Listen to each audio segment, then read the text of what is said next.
মুছলমানসকলৰ উপস্থিতিয়ে আজি আমাৰ ৰাজ্যখনৰ জনজীৱনৰ ওপৰত এক বিশাল অস্তিত্বৰ প্ৰশ্ন আনি দিছে। 2027 চনত আমাৰ যি লোকগণনা অনুষ্ঠিত হ'ব, ৰাজ্যৰ পৰিসংখ্যাৰ লগত জড়িত আৰু 2011ৰ সেন্সাছৰ পৰিসংখ্যাৰ লগত যদি তাক আমি যোগ কৰিবলৈ চেষ্টা কৰোঁ, তেতিয়াহ'লে ৰাজ্যত পূৰ্ববংগীয় মুছলমানৰ সংখ্যা 40% বৃদ্ধি পোৱাৰ সম্ভাৱনা আছে। আজি আমাৰ ৰাজ্যৰ 12খন জিলাত হিন্দু সমাজ সম্পূৰ্ণৰূপে সংখ্যালঘুত পৰিণত হৈছে।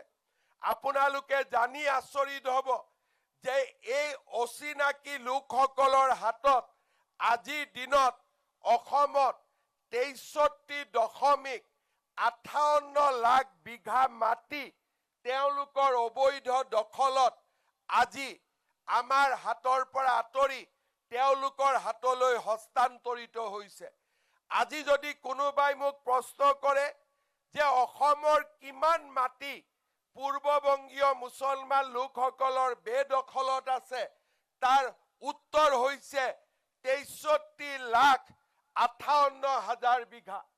আমাৰ চৰকাৰ প্ৰতিষ্ঠা হোৱাৰ আগতে কোনেও অসমৰ এই ভূমি সম্পদক উদ্ধাৰ কৰিবলৈ প্ৰচেষ্টা চলোৱা নাছিল। তাৰ ফলত এদিন ধুবুৰী আৰু গোৱালপাৰাত ভূমি দখল কৰা এই অচিনাকি লোকসকল আহি কাজিৰঙা গোলাঘাটলৈকে তেওঁলোক আহি উপস্থিত হৈছিল। 2021 চনত আমি সিদ্ধান্ত লৈছিলোঁ যে অসমৰ ভূমি আমি বেদখল হ'বলৈ নিদিওঁ। আমি সিদ্ধান্ত লৈছিলোঁ যে আমি মৰণপণ যুঁজ দিম আৰু আমি অসমৰ ভূমিক এই বেদখলকাৰীসকলৰ পৰা ৰক্ষা কৰিম।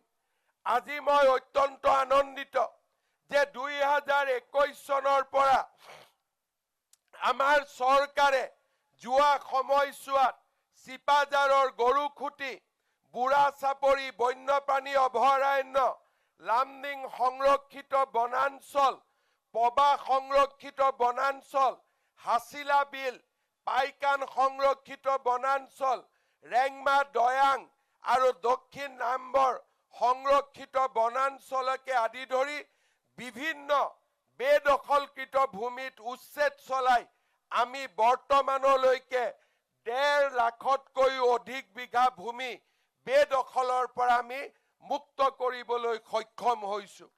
আমাৰ ৰাজ্যৰ বেদখলকৃত ভূমিক আমি উচ্ছেদ কৰি সেই ভূমিৰ ওপৰতেই মহাপুৰুষ শ্ৰীমন্ত শংকৰদেৱৰ আমি আবিৰ্ভাৱ ক্ষেত্ৰ বৰদোৱাত আমি নিৰ্মাণ কৰিবলৈ সক্ষম হৈছোঁ।